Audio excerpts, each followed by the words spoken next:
2024 আজ আমাদের 2024 সালের একটা শেষ দিন। বলতে গেলে আজকের দিনটা পেরিয়ে গেলেই আমরা পৌঁছে যাচ্ছি একটা নতুন বছরে।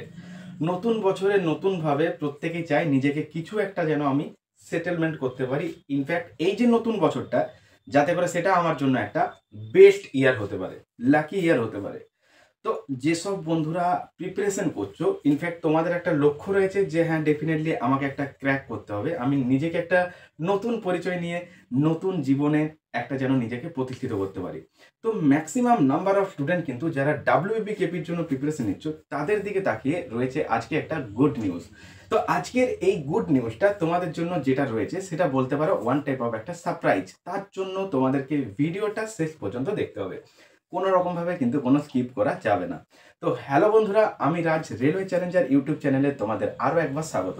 যেসব বন্ধুরা চ্যানেলে আজকে ফার্স্ট টাইম ভিজিট করছো, চ্যানেলটিকে সাবস্ক্রাইব করে পাশে বেল অন করো, যাতে আপকামিং ক্লাসগুলোর নোটিফিকেশন এবং চাকরি সংক্রান্ত যাবতীয় তথ্যের নিত্যাবলী আপডেট তোমার ফোনে খুব সহজে পৌঁছতে পারে।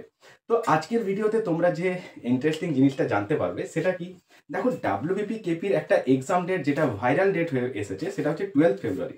তো অনেক স্টুডেন্ট এটা নিয়ে চিন্তিত রয়েছে যে এই 12 ফেব্রুয়ারি কি এক্সাম হতে পারে, নাকি এই ডেটটা বাম্পস হয়ে একটা নিউ ডেট আসতে পারে।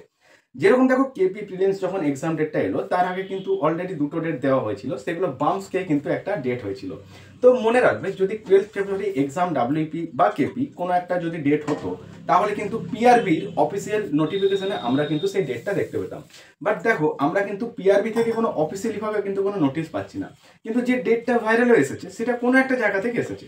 তো যেসব বন্ধুরা ডাব্লিউপি কেপির অ্যাসপিরেন্স হয়েছে, তাদের দিকে তাকিয়ে ফার্স্টে আমি একটা কথা বলতে চাই যে তোমাকে ওই ডেটটাকে একটা এক্সপেক্টেড ডেট না ভেবে সেটাকে একটা ফাইনাল ডেট ভেবে তোমাকে কিন্তু প্রিপারেশন করতে হবে। যদি বলো কেন, সাপোজ ধরেই নাও যদি 12 তারিখে তোমার এক্সাম ডেট হয়, তোমাকে তো রেডি মুভ থাকতে হবে। বলবে হ্যাঁ, কারণ রেডি মুভ যদি থাকো তাহলে তোমার 12 তারিখ কেন, ওটা যদি তোমার আরো দুদিন আগেও পরীক্ষা হয়, তুমি কিন্তু ডেফিনেটলি একটা ভালো স্কোর করে আসতে পারবে।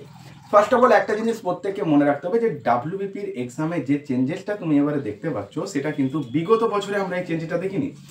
তো এই বছর যে পরীক্ষাটা কন্ডাক্ট হবে ডাব্লিউপি, যেখানে একটা রিটিন ক্র্যাক করলে তুমি যেতে পারছো ডাইরেক্ট মাঠে। আমাদের এখানে যেটা মেন এক্সাম হবে, এই যে রিটিনের নাম্বারটা আর ইন্টারভিউর নাম্বারটা দুটো অ্যাড হয়ে কিন্তু একটা ফাইনাল মেরিট দেওয়া হবে। তো যেসব বন্ধুরা ডাব্লিউবিপির অ্যাসপিরেন্স হয়েছো, ডাব্লিউবিপিকে একটা ফোকাস রেখেছো যে হ্যাঁ এটা আমি এম করেছি, তাদের দিকে তাকিয়ে একটা ফার্স্টে কথা বলবো। আউট অফ 85 মার্কস তুমি যদি এখানে একটা ভালো স্কোর ক্যারি করতে পারো, ডেফিনেটলি যেটা কাটাবের থেকে বেশি নাম্বারটা হবে সেটা কিন্তু তোমার ইন্টারভিউ অ্যাড হবে। বোঝা গেছে? কারণ প্রিলিমস যেটা হয় সেটা হচ্ছে একটা কোয়ালিফাইং নেচার, যেখানে নাম্বারটা কিন্তু কোনো অ্যাড হয় না, জাস্ট তোমাকে কোয়ালিফাই করতে হবে। তুমি প্রিলিমসে 100-তে 90 পেয়েছো, কাট অফ গিয়েছে 65-তে, আর কেউ পেয়েছে ধরো 65। তো দুজনেই কিন্তু এখানে ইকুয়াল। বুঝতে পারলে? তোমার প্রিপারেশন ভালো, তুমি ভালো পরীক্ষায় দিয়ে এসেছো, তার জন্য তুমি নাম্বারটা ক্যারি করেছো। বাট অ্যাকচুয়ালি নাম্বারটা ক্যারি হয়, মানে যেটা কাউন্টিং হয়, সেটা কিন্তু মেন অ্যান্ড ইন্টারভিউ। বোঝা গেছে? 85 + 15 ইন্টারভিউয়ের টোটাল 100 আউট অফ 100 কিন্তু ফাইনাল মেরিটটা দেওয়া হচ্ছে। তো আজকে আমি তোমাদের একটা যে কথাটা বলতে চাইবো, সেটা তোমরা একটু জাস্ট ভিডিওটা শেষ পর্যন্ত দেখো, কোনো রকম কিন্তু কোনো স্কিপ করবে না, ভিডিওদের মাঝখানে কিন্তু সেই কথাটা থাকছে।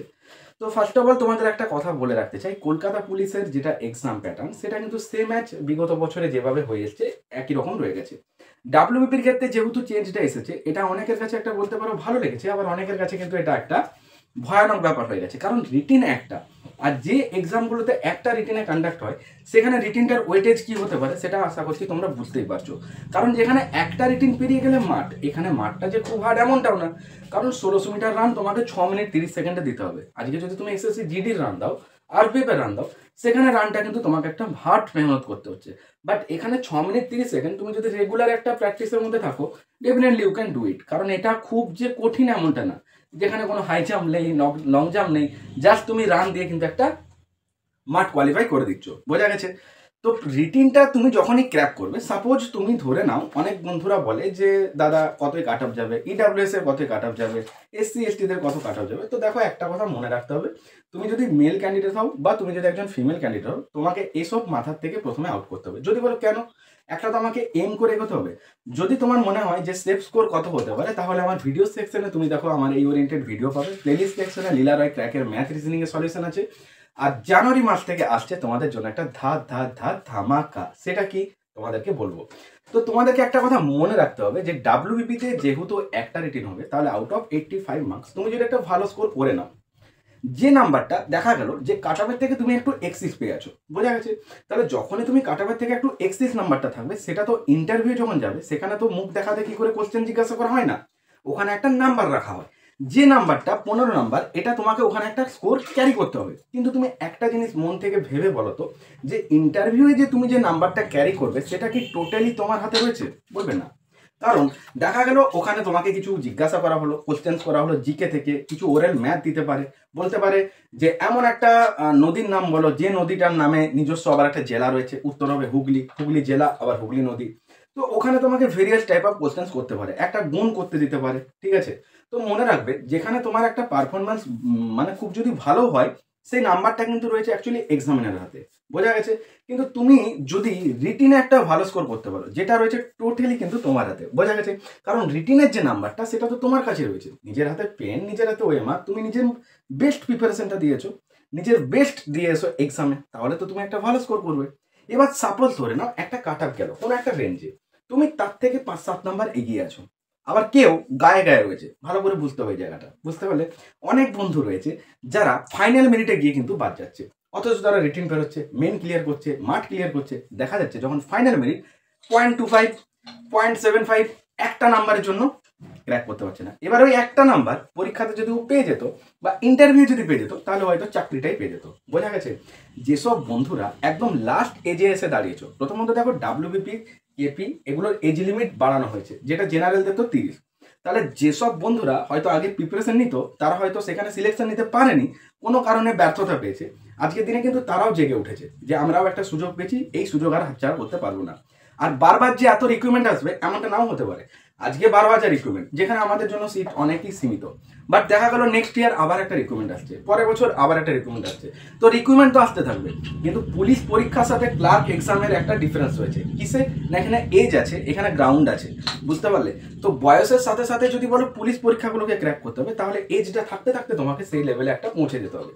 কারণ তুমি ক্লার্কের এক্সাম দাও, তুমি একটা ভালো এজ, ভালো টাইম পাবে, এজ পাবে সেটা বসার জন্য। তারপর তো as per government law SC ST ওবিসিতে যে একটা ফেসিলিটি রয়েছে, বাট পুলিশ এক্সামের জন্য একটা নির্দিষ্ট এজ রয়েছে। তো সেই সব বন্ধুরা যারা একদম লাস্ট এজে এসে দাঁড়িয়েছো, যে তোমার কাছে এটাই একটা লাস্ট অপরচুনিটি, তার জন্য তুমি যেরকম মাঠ প্রিপারেশন করছো, ঠিক তেমনি বাড়িতে কিন্তু রাত দিন এক করে পড়ছো। তো তোমাকে মনে রাখতে হবে যে এমন একটা স্কোর করতে হবে যেটা কাট আপের ধারে পাশে যেন না যায়। সাপোজ ধরে নাও যে 60-এ কাট অফ দিয়েছে আর তুমি পেয়েছো 60, আর আরেকজন যে 60-এর মধ্যে পেয়ে গেছে ধরো 67। এবার দুজনের ডিফারেন্সটা কোথায় হবে জানো? দুজনেই তো পাস করবে, দুজনের মুখেই তো হাসি ফুটবে। এবার তারা তো দুজনেই ইন্টারভিউ দিতে হবে, হতে পারে তোমার আজকে ওর কালকে। ইন্টারভিউ গিয়ে দেখা গেল যে ও বললো ভালো ইন্টারভিউ দিয়ে এসছে, তুমিও বললে আমারও ইন্টারভিউ ভালো হয়েছে। এবার প্রবলেমটা কোথায় হয় দেখো, ইন্টারভিউ দেখা গেল তুমি পেয়েছো 12, ও পেয়েছে 11, হতে পারে তুমি পেয়েছো 10, ও পেয়েছে 11। এবার এই যে একটা নাম্বার এটার সাথে অ্যাড হলো, তো ফাইনাল মেরিট যখন আসবে তখন কিন্তু যার নাম্বারটা বেশি থাকবে তারাই তো সিলেকশন হবে, এটা বুঝতে হবে। কারণ ফাইনাল মেরিটে তো ওরা একটা একটা তো স্কেল থাকে, সেই স্কেলে তো ওরা তো যাদের নামগুলো থাকবে ওই রেঞ্জে তারাই তো সিলেকশনটা হবে, বুঝতে পারলে? তো একটা জিনিস তোমাকে বুঝে নিতে হবে যে আজকে তুমি যদি একটা নাম্বারটা ঠিকঠাক রাখতে পারো, ডেফিনেটলি তোমার সেই নাম্বারটা এক্সিস থাকবে, যেটা তোমার কিন্তু ইন্টারভিউ হেল্প করবে। 60-এ ধরো বা 62-তে কাট অফ, আর তুমি পেয়ে গেছো ধরো 7-এর রেঞ্জে, 70-71-এ, তখন কি হবে? ওই যে 10 বা 8 নাম্বারটা এক্সিস, সেটা তো ইন্টারভিউ চলে গেল। এবার তুমি ওখানে একটা ভালো স্কোরও ক্যারি করেছো, ইন্টারভিউ দুটো নাম্বার অ্যাড হলো, ডেফিনেটলি তুমি কিন্তু একটা র্যাঙ্ক পর্যন্ত করতে পারছো, বোঝা গেছে? তো এখন থেকে এই যে কাট আপ কত যাবে, মেলদের কত যাবে, ফিমেলদের কত যাবে, এসব নিয়ে মাথার থেকে ফার্স্টে আউট করতে হবে। এক্সাম হলে যখন পরীক্ষা দেবে তোমাকে মনে রাখতে হবে যে তুমি নিজের বেস্ট পারফরমেন্সটা এক্সামে দিয়ে এসো, definitely you can do it. যারা কেপি কনস্টেবলটাকে টার্গেট নিচ্ছ তাদের দিকে তাকিয়ে একটা কথা বলি, কেপি কনস্টেবলে কিন্তু সেম ম্যাচ রয়ে গেছে আগের মতনই। তো মনে রাখবে যেহেতু এটার প্রসিডিওরটা লং রয়ে যাচ্ছে, অর্থাৎ প্রিলি, গ্রাউন্ড, মেন, ইন্টারভিউ, দেন তারপর পিআরবি যেগুলো কাজ, ডকুমেন্ট ভেরিফিকেশন, মেডিকেল। তো মনে রাখতে হবে কেপি এক্সামটা কিন্তু ফার্স্টে কন্ডাক্ট হবে, কারণ ডাব্লিউবিপি তো একটা রিটিন, বাট কেপিতে তো সেম অ্যাজ একই প্রসিডিওর রয়ে গেছে, বোঝা গেল? তাহলে তোমাকে একটা টার্গেট রাখতে হবে যে ফেব্রুয়ারি মাসেই যদি এক্সাম হয়, তুমি কি রেডি? অনেকে বলছে যে আমরা তো ধরো এতদিন ধরে ফর্ম ফিল আপ করে ওয়েট করছি, কিন্তু এক্সাম ডেট তো পাচ্ছি না। তো ধরে নাও যে এটা কোনো একটা যে ভাইরাল নিউজ এমন না, ধরে নাও যে এটা পিআরবির নিউজে অফিসিয়ালি ভাবে পেয়েছি। এবার সেই ভেবে নিজেকে ফ্লো করে নিয়ে যাও, কারণ পরীক্ষার ডেট যখন চলে আসবে, যার প্রিপারেশন ভালো থাকবে তার কিন্তু একটা ভালোও লাগবে যে হ্যাঁ এক্সাম ডেটটা আসছে, এক্সামটা দিতে যাবো। কিন্তু যাদের প্রিপারেশনে খামতি থাকবে তারা কিন্তু ফেঁসে যাবে, কারণ তাদের তড়পানি শুরু হয়ে যাবে, ভয় ঢুকে যাবে ভেতরে যে এবার কি করবো। বোঝা গেছে? কারণ তুমি যতদিন প্রিপারেশন নিচ্ছ ততদিন তোমার মধ্যে যতই হোক একটা কিন্তু সেই ভয়টা থাকবে না যে এখনো তো ডেট দেয়নি পড়ি পড়ি। কিন্তু তুমি যদি এটা একবার জানতে পেরে যাও যে পরীক্ষার ডেট দিয়ে দিল, তখন কিন্তু আর কিছু করা থাকবে না। দেখো অনেক বন্ধু রয়েছে যারা আরপিএফ এক্সাম দিয়েছে, এসআই কনস্টেবল এক্সাম আসছে। এবার আরপিএফ পরীক্ষা তুমি কিছুদিন আগে যদি দেখো, সবাই একটা মুখেই একটাই প্রশ্ন, কি বলতো, যে ডেট কবে ডেট কবে ডেট কবে। তো রেল থেকে যে ক্যালেন্ডারটা দিয়েছে সেখানে কিন্তু ওভারঅল ওরা বলেই দিয়েছিল যে আমাদের যেভাবে ফর্মগুলো ফিল আপ হয়েছে আমরা সেই সিকোয়েন্সে কিন্তু এক্সামগুলো কন্ডাক্ট করাবো। তো দেখো পরপর কিভাবে এক্সামগুলো হয়ে গেল। তো বুঝতে পারলে, এটা একটু বুঝতে হবে। আর পুলিশ এক্সামের ক্ষেত্রে একটা কথা বলে রাখি, যেটা এই বছর থেকে একটা মারাত্মক চেঞ্জেস পাবে, সেটা কি না, ওদের যে সিলেকশন প্রসেসের যে টাইমিংটা, যেটা হয়তো অনেকেই ভাবছো যে আগে যেভাবে হয়েছে হয়তো এবারেও এইভাবে হতে পারে, এমনটা কিন্তু না। খুব তাড়াতাড়ি কিন্তু প্রসিডিওরটা এগোবে, বুঝতে পারলে? কারণ পুলিশ প্রশাসনটা হচ্ছে একটা জরুরি পরিষেবা, যে ক্ষেত্রে কিন্তু এখানে একটা তাড়াতাড়ি বেরোবে। তো তোমাকে তার জন্য কি করতে হবে, একটা ভালোভাবে প্রিপারেশন রাখতে হবে। তো মনে রাখবে দুপুর 3টের সময় যেটা লাইভ ক্লাস করছি, যেখানে একটা জিকে আমরা কুইক রিভিশন করছি। এই কুইক রিভিশন জিকে ক্লাসে অনেক স্টুডেন্ট সেখানে ক্লাস করে। তো তোমরা যারা আজকে চ্যানেলে ফার্স্ট টাইম ভিজিট করছো, যারা আজকে নিউ ভিউয়ার্স, তাদের দিকে তাকিয়ে একটা কথা বলবো, সাবস্ক্রাইব করো আর বেলটা অন করো, যাতে করে লাইভ জিকে ক্লাসের নোটিফিকেশন তোমার ফোনে পৌঁছে যায়, এবং জানুয়ারি মাসে যেটা ম্যাথ রিজনিং এর শিডিউল ওয়াইজ ক্লাসগুলো হবে তার নোটিফিকেশন তোমার ফোনে পৌঁছে যায়। প্লেলিস্ট সেকশনে কিছু ক্লাস রয়েছে, সেগুলো করতে পারো। বাট নেক্সট টাইম থেকে যে ক্লাসগুলো প্রোভাইড করবো ম্যাথ রিজনিং, সেগুলো কিন্তু তোমরা একদম বোর্ডে ক্লাস পাবে, রাইট? বোর্ডে ক্লাস পাবে এবং আমি তোমাদের পিডিএফও দেবো। বোঝা গেছে? আর আমাদের যেটা গ্রুপ রয়েছে সেখানে আমরা কিন্তু এবার মক টেস্টের একটা অ্যারেঞ্জমেন্ট করছি। অলরেডি আমাদের সেখানে গ্রুপে মক টেস্ট হয়, তো আমরা ডেফিনেটলি সেটাকে আরও যাতে বেশি করে মক টেস্ট দেওয়া যায় তার কিন্তু একটা ফেসিলিটিস থাকবে। তো প্রত্যেকের দিকে তাকিয়ে একটা কথা বলবো, যে ডিসক্রিপশন বক্সে তোমরা একবার ফলো করবে, সেখানে আমার কিছু ভিডিও সেকশনের লিঙ্ক দেওয়া রয়েছে, যেগুলো তোমরা ডাইরেক্ট কিন্তু ওখান থেকে ক্লাসগুলো পেয়ে যাচ্ছ। আর টেলিগ্রাম গ্রুপের লিঙ্ক আমি ডেসক্রিপশন বক্সে দিচ্ছি, তোমরা আমার টেলিগ্রামে ডাইরেক্ট ওখান থেকে জয়েন হয়ে যেতে পারবে। সেখানে আমরা মক টেস্ট, বিভিন্ন কোশ্চেনের সলিউশন, এগুলো কিন্তু ডিসকাস করব। এবার রয়েছে তোমাদের জন্য সেই গুড নিউজটা, সেটা কি? দেখো, যারা আমার ক্লাস এতদিন করেছো তারা অনেকেই হয়তো যারা ক্লাস করেছে তারা একটা কুইক রিভিশনের মধ্যে রয়েছে, বাট যারা আজকে নিউ ভিউয়ার্স তারা কিন্তু লাইভ ক্লাসে আসো, আর ডেফিনেটলি কিন্তু সেখান থেকে তুমি একটা নিজের জিকেটাকে একটা ভালোভাবে বুস্ট আপ করো। এবার দেখো, জিকে যে ক্লাসগুলো হয়, জিকে জিনিসটা কি, তুমি যতই পড়ে যাও, তোমাকে প্রিভিয়াসটা রিভাইজ দিতে হবে, না হলে কিন্তু তুমি গুলিয়ে ফেলবে। কারণ তুমি আজকে মুঘল যুগ পড়ছো, নেক্সট তুমি খলজি বংশে চলে যাচ্ছ, সুলতানি বংশে চলে যাচ্ছ। এবার তুমি যখন এইভাবে স্টেপ বাই স্টেপ এগিয়ে যাচ্ছ, তখন একটা জিনিস মনে রাখতে হবে, প্রিভিয়াস পড়া থেকে তুমি যদি রিভিশনে না রাখতে পারো, তাহলে কিন্তু ওভারঅল যেটা আগে পড়ছো সেটা কিন্তু মাথার থেকে বেরিয়ে যাবে। এবার আমরা এইভাবে কত রিভিশন দিতে পারি, এইভাবে কত এমন রিভিশন দিতে পারি, বারবার তো এত রিভিশন দেওয়া পসিবল না। আমাদের হাতে একটা নির্দিষ্ট টাইম টেবিল থাকে, তার মধ্যে তো আমাদেরকে জিনিসটা কমপ্লিট করে রিভিশন এসে প্র্যাকটিস সেট অনেক কিছুই করতে হয়। তার জন্য রয়েছে একটা গুড নিউজ, সেটা কি, আমরা যদি একটা জিকে কোশ্চেন্স থেকে অ্যানাদার জিকে কোশ্চেন্সগুলোকে লিঙ্ক করে নিতে পারি। এবার লিঙ্কটা কিভাবে করতে পারি, ফার্স্ট অফ অল একটা জিনিস মনে রাখতে হবে, তুমি 2D পয়েন্টে একটা অ্যান্সার দেখছো, ওয়ান লাইনার এমসিকিউ দেখছো, সেই আনসারটা করে নেক্সট কোশ্চেনে মুভ করছো। এটা করলে কিন্তু জিকেতে হবে না। যদি বলো কেন, কারণ একটা জিনিস বুঝতে হবে আমাদের, আমরা একটা কোশ্চেন্স থেকে যদি আরো 10টা কোশ্চেন্সকে সেখানে লিঙ্ক করে রাখতে পারি, সেগুলো কিন্তু এক্সাম ওরিয়েন্টেড যদি কোশ্চেন হয়, তাহলে ডেফিনেটলি ওখান থেকে 1 নাম্বার কিন্তু তোমার জন্য কনফার্ম। এবারে একটা নাম্বারের যে ওয়েটেজ কি, সেটা কিন্তু যারা ফাইনাল মেরিটে চোখের জলে হচ্ছে তারা কিন্তু বুঝতে পারে। খাস যদি কলকাতায় হিন্দু কলেজটা 1817 সালটা আমি করে আসতাম, তাহলে কিন্তু আমার 1 নাম্বার পেয়ে যেত। শান্তিসারা ভাট্টানগর পুরস্কার যে সায়েন্স অ্যান্ড টেকনোলজি, যেটা বিজ্ঞান প্রযুক্তি, এটা যদি আমি ঠিক করতাম 1 নাম্বার পেয়ে যেতাম। কলকাতায় মেডিকেল কলেজ কবে প্রতিষ্ঠিত হয়েছিল, 1835-এ। খাস যদি এটা ঠিক করতাম আমার 1টা নাম্বার হয়ে যেত। কলকাতা থেকে কি কি হয়, ফার্স্ট অফ অল তুমি যদি কলকাতা পুলিশের এক্সাম দিয়ে থাকো, তোমাকে আমি যদি একটা কোশ্চেন্স করি যে বলো তো কলকাতা পুলিশের মোটোটা কি হতে পারে, তুমি বলবে কলকাতা পুলিশের মোটো হবে উইথ ইউ অলওয়েজ। বোঝা গেল? যদি বলি যে WBP ওয়েস্ট বেঙ্গল পুলিশ, এর মোটো কি হবে, বলবে we care we dare, right? Kolkata পুলিশের যে সমস্ত পরীক্ষাগুলো হয় সেখানে কিন্তু জিকে জিএস বা WBP যেগুলো জিকে জিএস দেওয়া হয়, ওভারঅল কিন্তু খুব যে হার্ড কোশ্চেন হয় এমনটা না, বুঝতে পারলে? কারণ জিকের একটা নির্দিষ্ট প্যাটার্ন রয়েছে যেটা পিআরবি ফলো করে। তুমি যদি পিওয়াইকিউ কোশ্চেন্সগুলো বিগত বছরে দেখো, তুমি বুঝতে পারবে যে ওভারঅল কিন্তু কোশ্চেন্সগুলো সে একই রকম লাগবে। তুমি যদি পরপর 3-4টা পিওয়াইকিউ উল্টাও, তোমার মনে হবে যেন একই কোশ্চেন্সগুলো আসছে বারবার। বোঝা গেছে? তো সেই প্যাটার্নগুলোকে ফলো করতে হবে, সেই জায়গাগুলোকে ক্যাচ করতে হবে যেগুলো কোথা থেকে আসছে। আমাদেরকে বলা হয় যে তুমি যে পরীক্ষাটা দিচ্ছ তার প্রিভিয়াস ইয়ার কোশ্চেন ওঠাও, প্রিভিয়াস ইয়ার কোশ্চেন থাকো। বাট প্রিভিয়াস ইয়ার কোশ্চেন ওঠানো মানে এটা না যে আমি নাম্বার অফ কোশ্চেন কত পারলাম, আমি এখান থেকে কত স্কোর ক্যারি করতে পারলাম, এটা মেন না। পিওয়াইকিউ দেখা মানে তোমাকে আইডেন্টিফাই করতে হবে যে কোশ্চেন্সগুলো কোথা থেকে আসছে বা কোথা থেকে কোশ্চেন্সগুলো তোমাকে তুলে ধরা হচ্ছে। তুমি তো কনস্টিটিউশন পড়ছো, কিন্তু কনস্টিটিউশনে তুমি কি এই জিনিসটা বুঝেছো যে কনস্টিটিউশনে যেটা সম্পত্তির অধিকার, যেটা ডিলিট করা হয়েছে, তাই না, যেটা হয়ে গেছে এখন কি আইনি অধিকার, বুঝতে পারলে? তাহলে সংবিধানে সম্পত্তির অধিকার মানে ধরে নাও আমার একটা কোনো প্রপার্টি আছে। এবার আগে কি হতো, আমার প্রপার্টিটা ধরো রোড সাইডে রয়ে গেছে, এবার গভর্নমেন্টের যখন রাস্তা হচ্ছে তখন ওর রোডটা, আমার পাশে যে জমিটা সেটা লাগবে, আমি বলছি না দেবো না। তাহলে এতে করে কি হচ্ছে, গভর্নমেন্টের ডেভেলপমেন্টে আমি কিন্তু একটা প্রবলেম ক্রিয়েট করছি, বোঝা গেল? যে কারণে প্রপার্টি আমারই থাকবে, সেটার ব্যক্তিগত মালিকানা আমারই, but as per government rule এটা কনস্টিটিউশনে যেটা কারেকশন করা হলো, যেটা সংশোধন করা হলো, সেটা কি, সেটা হচ্ছে যে সম্পত্তির অধিকারটাকে কি করা হলো, আইনি অধিকার, বোঝা গেছে, যেটা 300A। এবার এই যে 1978 যেটা 44 অ্যামেন্ডমেন্ট, এটার মাধ্যমেই কারেকশনটা হয়েছিল। তো এই 44 অ্যামেন্ডমেন্টটাকে কি বলা হয় জানো, যেটা হচ্ছে ইউনিয়ন সিভিল কোড, অর্থাৎ আইন সবার জন্য সমান, বোঝা গেছে। আবার 42 অ্যামেন্ডমেন্ট এটাকে কিন্তু বলা হয় মিনি কনস্টিটিউশন। যেরকম 1909 সালটাকে কি বলে জানো, মরলেমেন্টো, বোঝা গেছে। আবার 1919টাকে কি বলে জানো, মন্টেগো চেমসফোর্ড। ভালো করে ভেবে দেখো, যখনই তুমি 1919-এ পৌঁছে গেছো, তোমাকে একটা জিনিস লিঙ্ক করে নিতে হবে যে মহাত্মা গান্ধী 1915 সালের 9 জানুয়ারি দক্ষিণ আফ্রিকার নাটাল থেকে ভারতে এসেছেন। আবার দেখো, দক্ষিণ আফ্রিকা যখনই বলছো তুমি একটা জিনিস বুঝতে পারছো যে সাউথ আফ্রিকা থেকে কনস্টিটিউশনে কি কারেকশনটা নেওয়া হয়েছিল, বলবে সংবিধানে যেটা আমরা সংশোধন পদ্ধতি সেটা সাউথ আফ্রিকা থেকে নেওয়া হয়েছে। মানে এই যে কারেকশনটা, যেরকম রাষ্ট্রপতি নির্বাচন, এটা নেওয়া হয়েছে কোথা থেকে, আয়ারল্যান্ড থেকে। রাষ্ট্রের প্রতি নির্দেশমূলক নীতি যেগুলো, সো ফ্রান্সের প্রেসিডেন্ট যিনি, তিনি হচ্ছেন কে, তিনি হচ্ছেন ইমুয়েল ম্যাক্রো, যিনি আমাদের 2024-এ আমাদের এই প্রজাতন্ত্র দিবসের কিন্তু অতিথি ছিলেন, প্রধান অতিথি।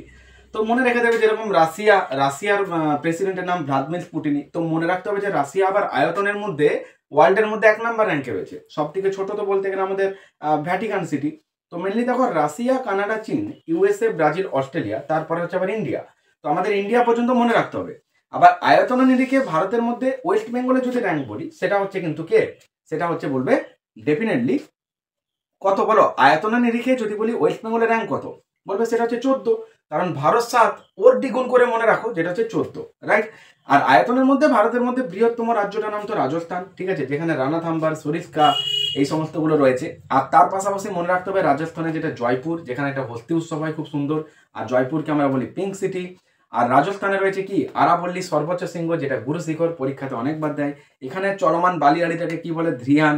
যেরকম মরু অঞ্চলের মৃত্তিকার নাম কি, সিরোসেম। কৃষ্ণ মৃত্তিকা, যেটাকে বলি আমরা কালো মাটি, এই মাটিতে জল ধারণ ক্ষমতা বেশি বলে এটাতে তুলো চাষটা সব থেকে ভালো হয়। মহারাষ্ট্রে এই মৃত্তিকাটার নাম কি, যেটা হচ্ছে রেগুর মৃত্তিকা, রাইট। তো জিকে গুলো তোমাকে লিঙ্ক করতে হবে। 1969 সালে যেরকম 14টা ব্যাংক জাতীয়করণ হয়েছিল, ঠিক তেমনি 1969 সালে এটাও মনে রাখতে হবে কি হয়েছিল, মাদ্রাজের নাম চেঞ্জ হয়ে তামিলনাড়ু হয়েছিল, বোঝা গেছে। আবার দেখো 1969 সালে কি হয়েছিল, অর্থনীতিতে নোবেল পুরস্কার দেওয়া শুরু হয়। মেনলি অর্থনীতিতে নোবেলটা যেটা দেওয়া হচ্ছে সেটা 1969 থেকে। আর প্রথম ভারতীয় হয়ে যিনি পাচ্ছেন তিনি হচ্ছেন অমর্ত্য সেন, কারণ তিনি লিখেছেন কি, দ্য আর্গুমেন্ট অফ ইন্ডিয়া। কত সালে পেয়েছিলেন, 1998 সালে। আবার ফাদার অফ ইকোনমিক্স কাকে বলা হয়, সেটা হচ্ছে, বা অর্থনীতির জনক, তিনি হচ্ছেন অ্যাডাম স্মিথ। তিনি কি লিখেছেন, দ্য ওয়েলথ অফ নেশন। আবার দেখো, নোবেল পুরস্কারটা দেওয়া শুরু হয়েছে 1901 থেকে, যেটা সুইডেন থেকে প্রদান করা হচ্ছে। যেরকম অস্কারটা হচ্ছে একটা আমেরিকার থেকে দেওয়া হয়, আমেরিকার অ্যাম্পাস থেকে, আমেরিকার art and culture science technology থেকে। তো মনে রাখতে হবে একটা জিনিস, যে আমাদের এই যে যেটা নোবেল পুরস্কার, যেটা 1901 থেকে সুইডেন দেশ থেকে প্রদান করা হচ্ছে, আবার 1969 থেকে এটা কিন্তু অর্থনীতিতে দেওয়া শুরু হচ্ছে। যেরকম তোমাকে যদি জিজ্ঞাসা করা হয় যে পদার্থবিদ্যায় প্রথম কে নোবেল পেয়েছেন, তো আমাদের উত্তর করতে হবে যিনি হচ্ছেন স্যার সিভি রমন, 1930-এ। কারণ রমন এফেক্ট করেছেন, বুঝতে পারলে। যেমন theory of relativity, Albert Einstein. তো এইভাবে তোমাকে লিঙ্ক করতে হবে ওভারঅল। ইলেকট্রন, প্রোটন, নিউট্রন কে আবিষ্কার করেছে, ইলেকট্রন হচ্ছে sir J J Thomson, proton কে করেছে গোল্ডস্টাইন, আর নিউট্রনটা কে করেছে স্যাডউইচ। কিন্তু প্রোটন কোনা, যেটা রাদারফোর্ড। আবার রাদারফোর্ড পরমাণুর মধ্যে নিউক্লিয়াসের উপস্থিতিটা বলেছিলেন, বুঝতে পারলে। যেমন বোরের পরমাণুর মডেলকে ব্যাখ্যা করা হয়নি, আর ডাল্টনেরটা হচ্ছে আবার পরমাণু বাদের স্বীকার্য, বুঝতে পারলে। তো এইভাবে কোশ্চেন্সগুলোকে না তোমাকে লিঙ্ক করতে হবে। যেরকম একটা কোশ্চেন্স দেয় যে কোন আলোর বিক্ষেপণটা সব থেকে বেশি, যেটাকে আমরা বলি রেনবো। রেনবোটাকে মানে হচ্ছে বর্ণছাট্টা। তো মেনলি বর্ণছাট্টাতে কি হয়, সাতটা কালার থাকছে বে, নি, সহ, কলা। তো কোশ্চেন জানতে চাই অনেক সময় যে বর্ণছটা দুই প্রান্তে কোন রং থাকে। তো দেখো বে মানে বেগুনি দিয়ে শুরু, আর এদিকে লা মানে লাল দিয়ে শেষ, তাহলে বেগুনি আর লাল বোঝা গেছে। তো এক্সামে কিভাবে কোশ্চেন্সটাকে তোমাকে টার্গেট করতে হবে দেখো, ওরা অনেক সময় কোশ্চেন্সটা দেয় ঠিক এইভাবে যে বর্ণছাটটাতে দুই প্রান্তে কি রং, তখন তো বেগুনি আর লাল হয়ে গেল। ওরা বলবে যে কোন আলোর বিক্ষেপণটা সবচেয়ে বেশি, তো উত্তর হয় কি আমাদের বেগুনি। এবার দেখো ম্যাক্সিমাম নাম্বার অফ স্টুডেন্ট কিন্তু এই জায়গাটা একটা পাজল হয়ে যায়, কেন? কারণ এক্সাম প্রেসার রয়েছে, টাইমের একটা ব্যাপার রয়েছে, বুঝতে পারলে? তো বেগুনি না লাল এই দুটোর মধ্যে অনেক স্টুডেন্টের কিন্তু কনফিউজ রয়েছে, যেরকম প্রাচীন পলিমিটারকে ভাবর বলবো নাকি খাদার বলবো, অনেকে এগুলো পাজল রয়েছে। আমাদের পূর্ব দিক হলে তরাই হবে না পশ্চিম দিক হলে তরাই হবে, কোনটা ডুয়ার্স কোনটা তরাই। তো এই সমস্ত পাজলগুলোকে না তোমাকে না একটা লিঙ্ক করে করে করতে হবে। তার জন্য রয়েছে তোমাদের জন্য একটা গুড নিউজ, যেটা তোমাদের এবার জানাবো। সেটা কি? তো ফার্স্ট অফ অল একটা জিনিস মনে রাখবে, যেরকম আমি যদি বলি পূর্ব দিকে কোন অঞ্চলটা রয়েছে, তো পূর্ব রয়েছে রেপ আর ডুয়ার্সেরও রেপ, বোঝা গেল। আবার পশ্চিমে কি তরাই। আবার দেখো এই ডুয়ার্সকে কি বলে জানো? ভুটানের প্রবেশদ্বার। ভুটানের রাজধানী কি গো? ভুটানের রাজধানী হচ্ছে থিম্পু। আবার ভুটানের সংসদের নাম কি? যেটা হচ্ছে সোগাটু। এই ভুটান হচ্ছে বিশ্বের মধ্যে প্রথম তামাক বিরোধ করেছিল, বিশ্ব তামাক বিরোধী দিবস, তাই না? ওয়ার্ল্ড টুবাকো ডে কবে হয়? 31 মে, 31 মে, বুঝতে পারলে? তো এইভাবে তোমাকে না ওভারঅল জিনিসটাকে লিঙ্ক করতে হবে, তবে কিন্তু জিনিসগুলো ধরে রাখতে পারবে। আমরা অনেক সময় জানি যে ভোটের বয়সটা নাকি কমে গিয়েছিল, যেটা হচ্ছে 21 থেকে কমিয়ে 18 করা হয়েছিল। তো তোমাকে মনে রাখতে হবে সেটা হচ্ছে 1989, অর্থাৎ 1-9, 8-9, 1989-এ ভোটের এজ রিল্যাক্সেশন হয়েছিল 21 থেকে কমে 18, যেটা হচ্ছে 61st অ্যামেন্ডমেন্টের মাধ্যমে, আর তোমার হচ্ছে 9তম শতক। এবার অনেকে এই জায়গাটা কি ভাবতে পারে যে 61st, এটা তো আমরা আবার পড়েছি রাষ্ট্রপতির অপসারণ, রাষ্ট্রপতির ইমপিচমেন্ট। তো মনে রাখতে হবে যেটা হচ্ছে সংশোধন আর একটা হচ্ছে ধারা, এটা কিন্তু গুলিয়ে ফেললে হবে না। যেরকম তোমার পঞ্চায়েতি রাজ, বুঝতে পারলে? এটা কিন্তু রয়েছে আমাদের 40 নম্বর আর্টিকেলে। আর আর যেটা পঞ্চায়েতি রাজ এটা কোথায় রয়েছে? যেটা আমাদের রাজস্থানে নগরীতে পাল্ট হয়েছিল 40 আর্টিকেলে। আমাদের জাতীয় পঞ্চায়েত স্তরটা কত স্তরীয়? যেটা হচ্ছে 30 স্তরীয়। প্রথমে রয়েছে গ্রাম পঞ্চায়েত, তারপর পঞ্চায়েত সমিতি, দেন জেলা পরিষদ। তো দেখবে WBKBতে একবার হয়তো এক্সাম এটা দিয়েছিল যে মধ্যম স্তরটার নাম কি, তো উত্তর কি হবে? গ্রাম পঞ্চায়েত, তারপর পঞ্চায়েত সমিতি, এটা উত্তর করে দাও। তো এইভাবে না তোমাকে লিঙ্ক করতে হবে। যেরকম স্বাধীনতার অধিকারটা 19 থেকে 22, কটা রয়েছে? 6টা। তুমি কি জানো যে 19 নাম্বারের মধ্যে যে 6টা ঢুকে রয়েছে, যেগুলোকে আমরা বলবো 19A, 19B, 19C, এইভাবে 6টা রয়েছে। তো তোমাকে এগুলো জানতে হবে। যেরকম কথা বলার একটা অধিকার স্বাধীনতা, যেরকম বাক মতামতের অধিকার, যেটা 19A এর মধ্যে রয়েছে, বুঝতে পারলে? এটা তুমি একটা মানে একসাথে জমায়েত হওয়ার অধিকার, যেটা 19B। সভা সমিতি গঠন করবে, যেটা হচ্ছে 19C, বুঝতে পারলে? এবার এক জায়গায় দাঁড়িয়ে তো ভালো লাগছে না, গল্প করতে চলো একটু ঘোরাঘুরি করি, বুঝতে পারলে? এটা হচ্ছে মানে স্বাধীনভাবে চলাফেরা করার অধিকার, যেটা হচ্ছে 19T। 19E-তে কি রয়েছে?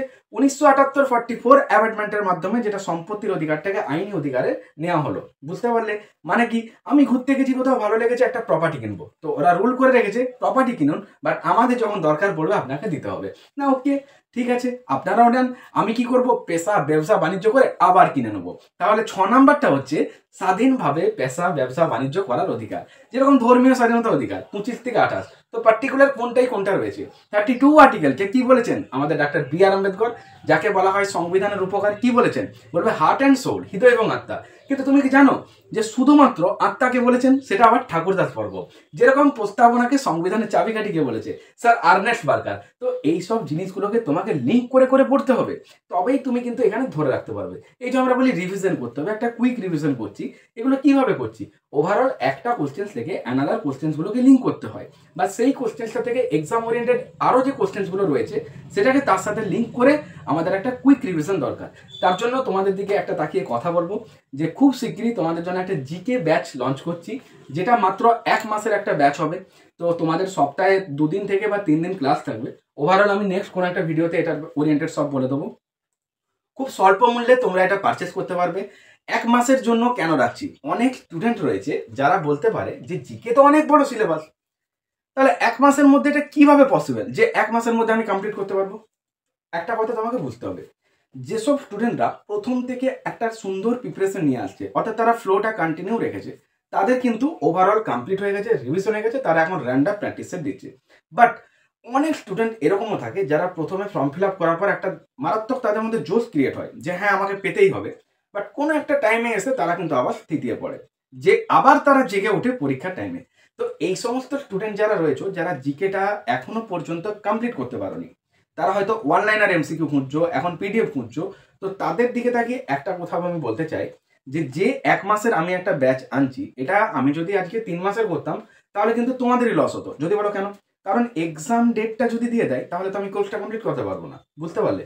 আমার এটা লক্ষ্য হচ্ছে ডাব্লিউপি কেপির যে পরীক্ষাটা আসছে, কেপিতে যেরকম ধরো প্রিলিটা হবে আর ডাব্লিউপির তো একটাই মেন রিটেন হবে। তো অনেক স্টুডেন্ট রয়েছে যারা জিকেটাকে হয়তো লিঙ্ক করে ধরে রাখতে পারছো না, বা হয়তো কোথাও সালগুলোকে মনে রাখতে পারছো না, বা সেই জিনিসগুলো একটু ভালোভাবে যদি একটু রিভিশন হতো ভালো হতো। তো তোমরা ডেফিনেটলি ব্যাচটা পারচেস করতে পারো। লাইভ ক্লাস করাবো বোর্ডে, পার ডে আমরা ক্লাস রাখছি না ঠিকই, বাট আমরা সপ্তাহে কিন্তু উইকলি 3টে করে ক্লাস দেবো। আর যে ক্লাসগুলো হবে সেই ওরিয়েন্টেড তোমাদেরকে প্রপার হতে নোট করাবো। আর ওভারঅল 1 মাসের মধ্যে যে ক্লাসগুলো থাকবে আর যেভাবে তোমাদেরকে নোটটা করাবো, তাতে করে তোমরা নিজেরাই বুঝতে পারবে যে একটা কমপ্লিট না হলেও ওভারঅল কিন্তু তোমরা এক্সামে একটা ভালো স্কোর করতে পারবে। কারণ জিকেতে একটা লার্জ সিলেবাস, যেটা 1 মাসের পক্ষে পসিবল না। বাট সেই সমস্ত স্টুডেন্টরা যারা এখনো পর্যন্ত কমপ্লিট করতে পারছো না, বাট তোমাদের যদি একটা রিভিশন হয়ে যায় ভালো করে, বা তোমাদেরকে যদি আমি একটু লিঙ্ক করে করে ধরিয়ে দিতে পারি, তাহলে কিন্তু তোমাদের জন্য এটা অনেক হেল্প হতে পারে। তো যেসব বন্ধুরা এইরকম সিচুয়েশনে রয়েছে তারা ডেফিনেটলি এই ব্যাচটা পারচেস করতে পারো। মাত্র 1 মাসের এটা ব্যাচ, কারণ 1 মাসের মধ্যে কিন্তু তোমার এটা কমপ্লিট হবে। তুমি চাইলে এটা পরে যে খাতায় নোটস করবে সেটা রিভিশন দিতে পারবে। আর ডেফিনেটলি তুমি কিন্তু আপকামিং যে ডাব্লিউপি কেপি এক্সাম সেখানে কিন্তু একটা ভালো স্কোর করতে পারবে, এটা আশা রাখছি। কিন্তু তার জন্য তোমাকে আমি যে নোটসগুলো দেবো সেগুলো কিন্তু পড়তে হবে, এবং যেভাবে বলবো সেইভাবে একটু ফ্লো করতে হবে, রাইট? আর খুব শিগগিরই ম্যাথের একটা ব্যাচ আসছে, যেখানে অ্যারিথমেটিকের একটা কমপ্লিট রিভিশন থাকবে। সমস্ত ক্লাস তোমাদের লাইভ সেকশনে পাবে এবং বোর্ডে ক্লাস হবে। তো ম্যাথের যেটা ওভারঅল ক্লাসটা থাকবে সেটা একটা অ্যারিথমেটিকের মিক্স সেট, যেখানে 800+ এমসিকিউ থাকবে। তো ডেসক্রিপশন বক্সে আমাদের হোয়াটসঅ্যাপ গ্রুপের লিঙ্ক দেওয়া রয়েছে, এবং তার সাথে টেলিগ্রাম গ্রুপের লিঙ্ক রয়েছে। ডেফিনেটলি কিন্তু তোমরা টেলিগ্রামে অ্যাড হয়ে যাও। সেখানে নাম্বার অফ কোশ্চেন্স আমরা শেয়ার করব, এবং তার সাথে সাথে মক টেস্ট এই সমস্তগুলো আমরা টেলিগ্রামে কিন্তু আপলোড করব। আমার ডিসক্রিপশন বক্সে ভিজিট করো, ওভারঅল সেখানে ক্লাসগুলোর লিঙ্ক দেওয়া রয়েছে, তোমরা ডাইরেক্ট সেখান থেকে ক্লাসগুলো করে আসতে পারো। আর আপকামিং যে ক্লাসগুলো আসছে ম্যাথ রিজনিং, সেগুলো কিন্তু তোমরা বোর্ডে ক্লাস পাবে। আর প্রথম 20 জনের জন্য থাকবে কিন্তু একটা ভালো অপরচুনিটি। তো তার জন্য ফার্স্ট 20 জন যারা পারচেস করবে তাদের জন্য একটা আলাদা অফার থাকবে, বাট তারপর থেকে সেটা আর থাকছে না। তো খুব শিগগির আমি বলে দিতে পারবো যে কবে থেকে তোমাদের এটা আমি স্টার্ট করছি। তো প্রত্যেকে ভালো থেকো আর মন দিয়ে পড়াশোনা করো। আর যেসব বন্ধুরা আজকে ফার্স্ট টাইম চ্যানেলে ভিজিট করলে তারা ডেফিনেটলি চ্যানেলটাকে সাবস্ক্রাইব করে পাশে বেল অন করো। অনেকেই বলো যে নোটিফিকেশন আসছে না, তো যারা সাবস্ক্রাইব করছো তোমাকে তো বেল অন করতে হবে, তো নোটিফিকেশনটা অল করো। ডেফিনেটলি ম্যাথ, রিজনিং, জিকে এগুলো ছাড়াও চাকরি সংক্রান্ত যাবতীয় তথ্যের নিত্যাবলী আপডেট তোমার ফোনে সবার প্রথম পৌঁছে যাবে। প্রত্যেকে ভালো থেকো, মন দিয়ে পড়াশোনা করো। দেখা হচ্ছে নেক্সট ক্লাসে। টাটা।